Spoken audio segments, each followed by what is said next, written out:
Our planet holds breathtaking beauty, but also extreme perils.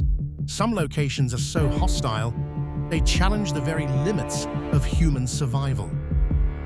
First, Brazil's Snake Island, Ilha da Queimada Grande, teems with thousands of golden lancehead vipers, making it one of the deadliest places on Earth. Next, the Danakil Depression in Ethiopia presents a landscape of active volcanoes, scorching heat, and toxic gases.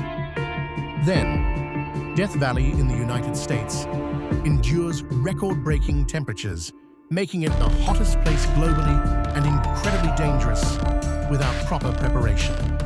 Mount Washington in the USA is infamous for its erratic, severe weather, including some of the highest wind speeds ever recorded. Finally, North Sentinel Island, home to an uncontacted tribe, remains off-limits due to the inhabitants' fierce protection of their isolation.